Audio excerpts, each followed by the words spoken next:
this planet, the verge of extinction, watching us vanish, the whole human race, and we're under one banner, all one machine, sporting cog on the standard, just landed, reads on the scanner, hands on my lancer, and I'm gonna want answers, briefed and equipped, now I'm sprung from the slammer, locust spread everywhere, the MO is cancer. All right, welcome everybody back. Yep.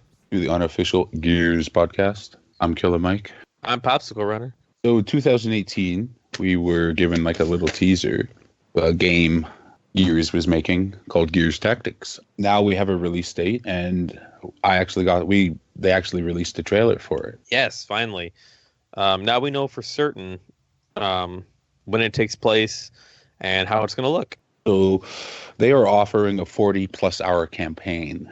This game is supposed to tie in the Rise of General Rom comics to the rest of the Gears current universe. Oh, for real? Yeah. Okay. So I do need to read those comics. So this game takes place 12 years before Marcus and 2 years after E-Day. 12 years before Marcus? 12 years before Marcus.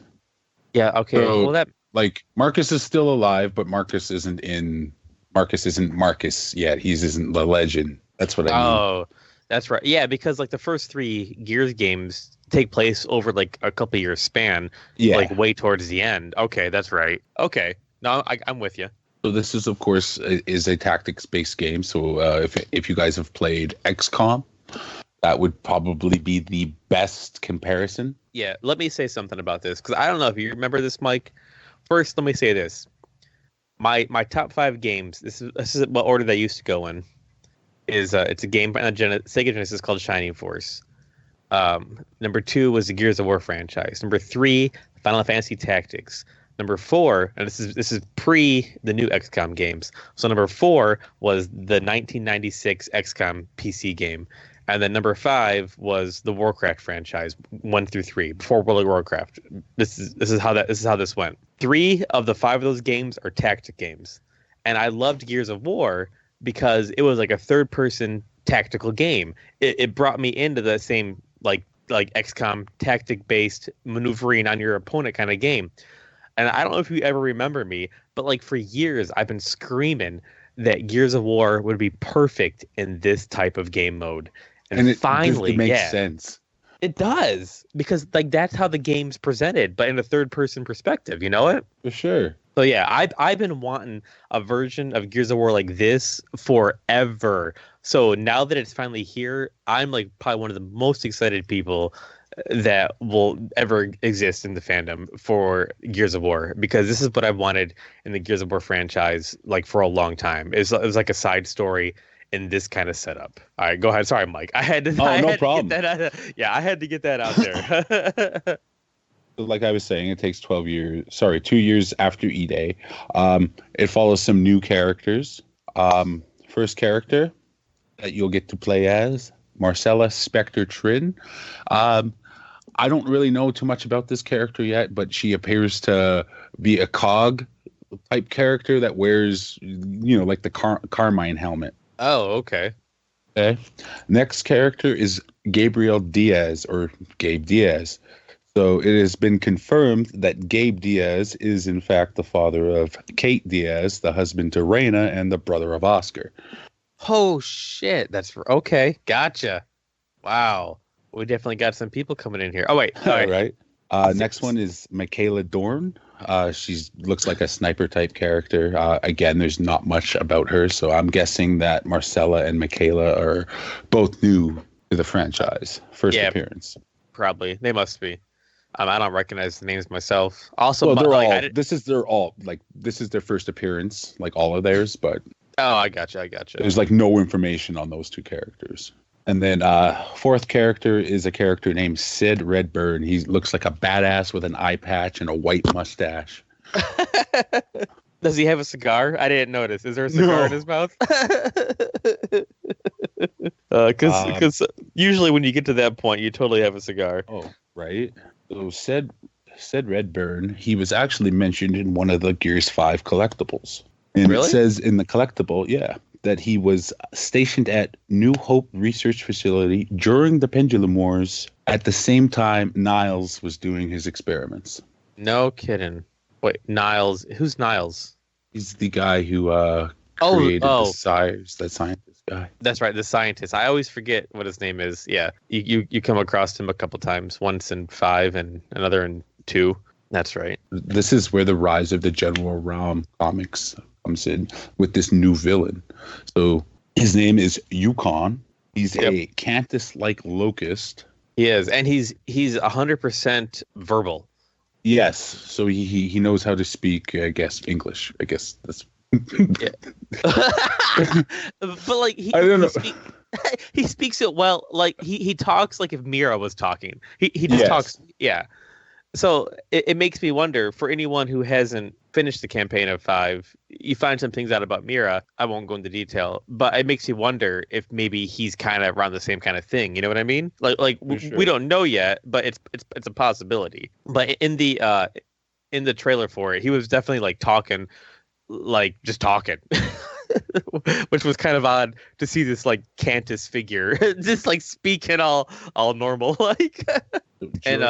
During the Lampets Locust Civil War, he is responsible for the mutation of the Locust and behind a lot of the machinery that controls the Brumak and the Corpsers. Okay, good. I'm glad you said that, because I was going to say, don't be put off by the trailer when you're like, he's creating monsters. That sounds a little cheesy, but that's what they mean. What Mike just said is like he's responsible for these like beasts, the actual monsters, not like the human-looking locust. He's creating the Brumaks and the Corpsers and the the things behind those people, Jesus, those monsters. This ties in the General Ram comics, and Yukon does make his first appearance in those comics. Oh, okay. Crap, I really do. Like literally, those comics are probably like 15 feet away from me right now. I've just never opened them. I don't know why. Yukon is a lead scientist of the Locust Horde and a member of Queen Mira's camp. Nice. I wonder how many are actually in that, because like the war went on for a long time, obviously, like the war with the Locusts, and there were obviously ones up there that were smarter, more intelligent than your typical drones and stuff. I wonder how many actually were on that console. Like we have Ram, obviously, and Scourge was another one, and then this new guy that we're learning about, Yukon. Like I wonder how many more are actually. Oh, and the one from Judgment, Gerard. Okay. Yeah, and so like there's obviously a good handful of them. I wonder how many more are actually out there. Is what I'm curious about. Well, what's even more fucked up is in the comics they show General Ram and Scourge having full-blown conversations. Do they really? Yes. So one would believe that they're speaking regular language, or you could interpret it that maybe they're speaking their own language and that's how they understand it. But I just, as a comic reader, you can't help but think, well, freaking, I can't believe General Ram's talking about this guy getting penetrated by one of these tentacles because... Oh, sorry, it's Scourge, I believe, that's making a joke to General Ram about somebody being penetrated. And they're sitting there laughing. Seriously. Oh, my God, that sounds so ridiculous. Oh, shit. But, I mean, I guess because we see them as just these lumbering beasts, but obviously, I mean, they command. He's a general. He has to have some kind of order and communication over his troops. So he has to be able to talk, and communicate with others, right? And in an intelligent way. Yeah. So, I mean, I guess it makes sense, but you just never think about it like that, No, you don't. And that's what's so off-putting about it. Oh, wow. And in the comics, they make Scourge is like a joker. Like he's always like cracking jokes and that to give Scourge like a personality is kind of also weird. That is weird. Cause like in the game, Scourge was just like this ruthless killer who, he was like mysterious. You didn't know anything about him other than if you saw him, you were probably about to die. Right. He had that like chainsaw staff. Yeah. That somehow cut through an entire. I won't go into that. But, everybody knows what I'm talking about. The physics weren't there. We know. It didn't make any sense. And he cut it. It was like a clean cut too. Right? Yeah, through the entire vehicle. But the bar of the chain itself is like 24 inches tops. I mean, it wasn't work that way. Doesn't Marcus go Lancer on whatever? Like he uses the chainsaw to fight that thing. Yeah, yeah. I can't remember. So one would think it would cut through the Lancer if it's cutting through that vehicle. Yeah. Oh yeah, you're right. Oh no, it was Dizzy. Dizzy picks up the Lancer and is like holding them off while Marcus and Dom get shot down and into the hollow. Right. And that's where you think Dizzy is actually like you don't see Dizzy again until the third one, I think. Yeah, and then you're like on that freaking balloon. He's like, "You got some hangers on you, don't you, Mark?" He's like, "Hangers, son of a bitch." Yeah. Oh shit. Anyways, back to the tactics.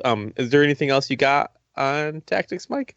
Comes out April 26th, 2020. Oh, that's another thing. Originally not going to be released on the Xbox. It was originally going to be a PC only game. Here's the thing. If you have the Xbox Game Pass, it's available for you on console on the 26th with a actual console one coming at a later date. Oh, okay. So the console we'll be able to play it because we have Game Pass. Gotcha. That's crazy. The Game Pass is weird. And like listen, Mike and I we're not getting paid by like Microsoft by any means. But the fact that we have this Game Pass and I'm going to get these brand new games for nothing is pretty ridiculous. It's the first Gears game that I've never had to go out to the store and buy. I just instantly had it for the whatever I pay a month for it. I don't know how they make any money, honestly. I think that's because so many people have subscribed. I think they're able to release games like that. That's crazy. You would think it'd be like really, really bad too. Oh, but, yeah. One side note, all the characters in your game will be fully customizable down to the armor and to the weapons. And this is like the first time Gears of War is allowing us to do this. So you'll have like your long shot and you'll be able to change the scope. Oh, that's cool. To suit your liking. And then same with the armor, because I'm sure they'll have like movement based type shit where the armor weighs you down. You can't move that far. Oh, totally. There's one thing I'm wondering when I was looking at this too. Other people are questioning it also. Obviously, like an XCOM, fully customizable face, body type. You could create yourself basically if you wanted to. This one obviously has 4 main characters that are going to be going through a campaign. Obviously, you can't add just some random person into that group. But if there's other like online stuff or some other side stuff. Or I don't know about that because I would love for them to have like a create your own cog because I would have more attachment to those characters. Because one thing that drove me fucking nuts about XCOM, it's a fabulous game, but I would create these characters, then they would die. And then I would be so invested in my character that I would quit the 45 minutes I played in that level and restart because John Hannibal Smith took one. Yes, and I create the A-team. And I would do the same in Gears Tactics. Right. So I have to wonder if they're going to give us the ability to do that. I don't see why they wouldn't, because that's probably like everybody's dream to be able to put themselves, into the gear armor who plays the games. I would assume, everybody wants to be able to do that. I'm thinking you're going to be able to swap characters, maybe not in campaign, but they might have like a multiplayer because the free launch bonus is Thrashball Cole character pack. So I don't know if that's you changing one of those characters to Thrashball Cole or them actually adding Cole into the game. Oh, you're okay. So I don't know. So we'll just have to wait and see. Right, and you'll definitely know when we know because we'll put it out there as soon as we know. For sure. Like I said, this comes out April 26, 2020 for Windows. It'll be on Steam and Xbox Game Pass. Awesome. Well, I look forward to it. I mean, I look forward to it. I'm definitely going to get it just because I want to know. I love the Gears story. So. Yeah, for sure. I mean, I agree. That's why I read. Generally, that's why I read all the comics, all the books, like freaking everything. and then I'm going to throw this out there too. If anyone, I know Mike's not playing it, but I am, and so is Typhus. So once we get to the point where Typhus is back recording with Two Guys One Canuck regularly, what we're doing, we're just gonna record the Gears episode right before that. So he'll be back in and a part of that. But we got to get in on the Gears Pop mobile game, and then we'll do a short little episode on that as well. But I know Typhus and I both play it. Mike, you gotta check it out. I guess I'm gonna have to, because I guess we can play together, right? Yeah, like we can do Horde together on it. How great would it be? 3 of us all taking dumps at the same time. Just it could align that way. Right? Well, I'm gonna let you know right now. I'm not gonna play unless I know both of you are taking dumps In my battle station. Oh my god! Girlfriend wondering why I'm in there for 35 minutes. Oh We're my doing god. a 50 waiver in here. Oh, it's the only way. It's the only way. Oh crap! All right. Well, I don't have anything else on Gears Tactics. You actually definitely had a lot more information than I did, so that was good to know. Do you? Is there anything else on Gears Tactics you have, Mike? Nope. All right. Well, I do want to say, check us out. We have a Facebook up. We'll be doing updates on and an Instagram. So just look for the Gears of War podcast on both of those platforms. We are available on Podbean and iTunes, and any other platform. Oh, Spotify. Also, we're on Spotify and any other podcast apps that iTunes goes under, like Podcast Addict and so on like that. So check us out there, subscribe. And if you're on iTunes, give us a good review and a high star. It helps keep us out there. So I'd really appreciate that. I don't know. Take us out, Yeah. Mike, I guess. Thanks, everybody. Thanks for listening. Can't wait to play Gears Tactics. Looks fucking phenomenal. I'm Killer Mike. Popsicle Runner. And hey, hit the X button. Pick those fuckers up. They're your teammates. Come on, guys.